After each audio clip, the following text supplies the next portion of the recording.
The aircraft, known for its speed and efficiency, was designed to operate in various weather conditions. Takeoff occurred at approximately 6:07 p.m., but shortly after becoming airborne, the jet encountered a technical issue. Weather conditions at the time included light rain and fog, reducing visibility to about 5 to 7 miles. From the top angle, we can see the experienced pilot made a hard descending left-hand turn with no correctional input. This shows the pilot was likely confused or disoriented once entering the cloud and rain. While modern jets are built to handle adverse weather, unforeseen mechanical failures or environmental factors can still pose significant risks. Tragically, just moments into the flight, the aircraft lost control and crashed near Roosevelt Mall, creating a huge explosion of smoke. The aircraft in question was a Jet Rescue Air Ambulance, a medical flight operated by a specialized air ambulance company. This particular Learjet 55 registered as XA-UCI and owned by the company. The aircraft was on a critical medical transport mission, highlighting the vital roles such flights play in emergency healthcare. According to the company, there were 6 people on board at the time of the crash: 4 crew members and 2 passengers, a child patient and their attending caregiver. These air ambulances are typically equipped with advanced medical equipment and staffed by trained professionals to ensure critical patients receive continuous care while in transit. In this video, you can see the plane dropping fast, almost like a missile, before crashing and erupting into a massive fireball. The explosion was so intense because the jet was fueled up for a long flight to Mexico. With full tanks, the impact causing much bigger fireball than usual. If you take a closer look, the plane appears to be nose down, falling at high speed, almost like a bullet. And with all that fuel on board, the explosion was even more devastating than expected.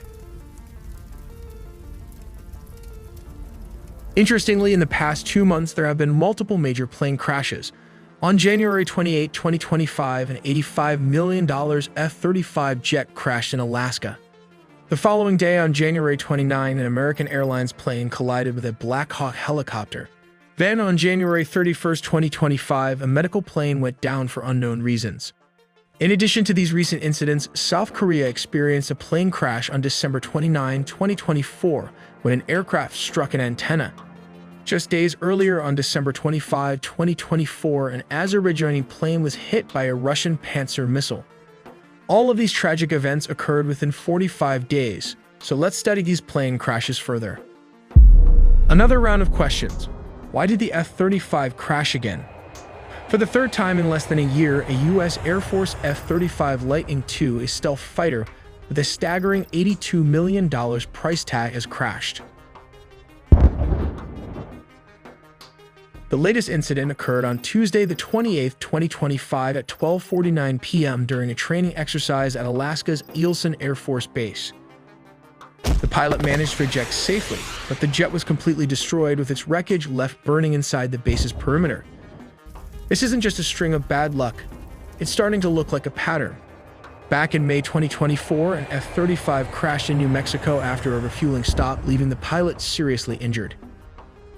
Before that, in September 2023, a Marine Corps F-35B went down in South Carolina after the pilot ejected mid-flight due to a malfunction. The jet, shockingly, continued flying unmanned for 11 minutes before crashing into a field.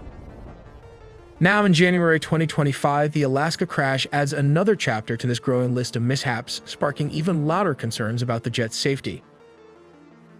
Why is this happening? Cold weather seems to be a recurring theme when it comes to F-35 issues. Alaska's freezing temperatures have caused trouble for these jets before. In 2018, cold air penetrated the aircraft's systems during landing, overwhelming battery heaters and triggering false alarms. Pilots had to make emergency landings because of this, and Lockheed Martin claimed to have fixed the issue by updating the software to ignore the cold's effects. But with temperatures at Eielson dipping below minus 30 degrees Fahrenheit this week, it's fair to ask if this problem has come back to haunt the jet. Investigators haven't confirmed anything yet, but the Arctic climate definitely makes it a prime suspect. The F-35's cutting-edge technology is another factor that raises questions. Its cockpit is filled entirely with digital screens and software, no traditional analog dials. If you look at the F-16 cockpit, it has a mix of both analog and digital outputs. While this setup offers advanced capabilities, it also leaves the aircraft vulnerable to glitches. In the South Carolina crash of 2023, the pilot's helmet display flickered out during a storm, leaving him disoriented. Following the manual, he ejected when the jet seemed uncontrollable. Later, investigators determined the jet was still flyable, but vague wording in the manual didn't give the pilot much confidence in the moment. Finally, there's the challenge of balancing human and machine. Even experienced pilots can find themselves struggling with the F-35's complex systems. In the Alaska crash, the pilot reported an in-flight malfunction before ejecting. Was it a sensor error, a mechanical failure, or simply the aircraft's technology overwhelming the person in the cockpit? Until the investigation concludes, we're left with more questions than answers. Azerbaijan Airlines Flight J28243 was en route from the Azerbaijani capital, Baku, to Grozny, the capital of the Chechen Republic in Russia, when it encountered a critical situation mid-flight. The aircraft was forced to make an emergency landing approximately 3 kilometers, which is around 1.8 miles away from Aktau, a city located on the eastern shore of the Caspian Sea in Kazakhstan. The incident resulted in the plane crashing on the opposite shore of the Caspian Sea, after what was described as an emergency maneuver. The nearest Russian airport along the plane's intended flight path, located in Makhachkala, the capital of Dagestan. Introducing the new high-strength bulletproof vest from Apex Armor, now available in the US. For your safety, get it today at 50.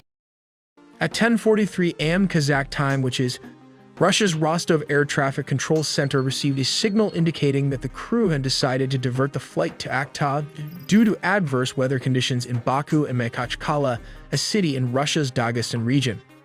At 10:53 a.m., the Rostov flight director informed Aktau's flight manager that an oxygen tank in the passenger cabin had exploded.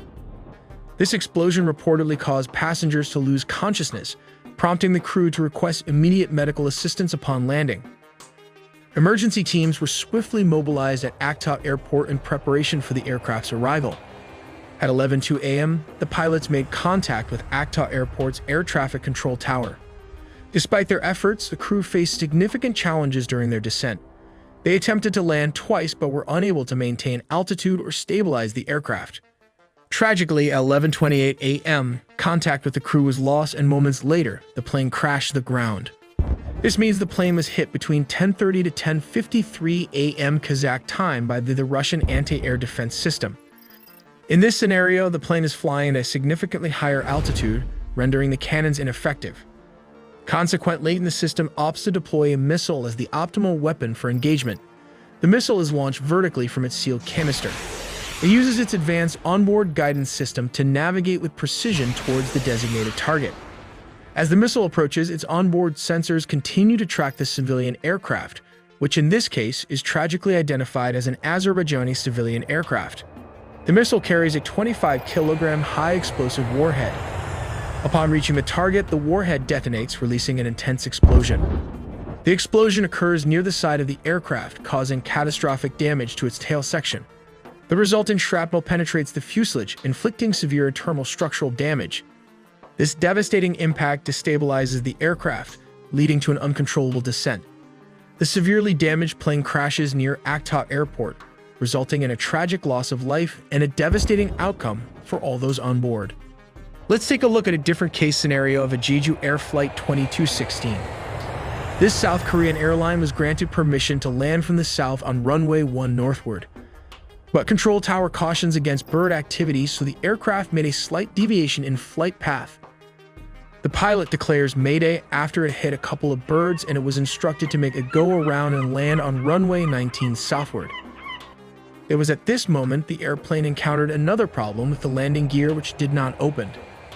Finally, the plane had to make a belly landing with what was supposedly a landing gear failure because it hit in the middle of the runway and crashed into the elevated localizer antenna and concrete, erupting into a huge fireball, while the tail section remained intact. American Airlines Flight 5342, which we'll refer to as the landing flight, was on its final approach to runway 33. At this stage, called short final, the aircraft was mere moments from landing, flying at an altitude of about 400 feet. This is the most critical phase of landing, where every second counts and pilots are laser-focused on safely bringing the plane down. At the same time, an Army Black Hawk helicopter, identified as PAC-25, was reportedly on a possible training flight. It was flying perpendicular to the flight path of Flight 5342, following the course of the Potomac River. The Potomac River is a designated flight corridor for helicopters, and it's common to see aircraft like this operating in the area. The key difference between the two aircraft in this scenario was their operating rules. The Black Hawk helicopter, PAC-25, was flying under visual flight rules. This means it was required to rely on visual observation of its surroundings to avoid other aircraft. The landing flight 5342 was operating under instrument flight rules, which give it priority over VFR flights in controlled airspace. This system assumes that VFR aircraft will actively maintain visual separation to avoid conflicts. Moments before the collision, the air traffic control tower at Ronald Reagan Washington National Airport called PAC-25 to confirm whether they had the other aircraft in sight. PAC-25 responded that they did. At first glance, this seems like an acknowledgement that they were aware of Flight 5342's presence and were taking steps to avoid it. However, it now seems likely that PAC-25 had mistakenly identified a different aircraft, possibly a departing flight from the same airport, and believed that was the other aircraft referred to by the tower. Tragically, PAC-25 may not have realized that Flight 5342 was descending directly into its path. This misidentification could have led to the Black Hawk failing to adjust its course in time to avoid a collision. We also make original engineering content, so please subscribe and hit the notification bell for more videos. Car insurance doesn't want you doing this, but it's not illegal. This German engineer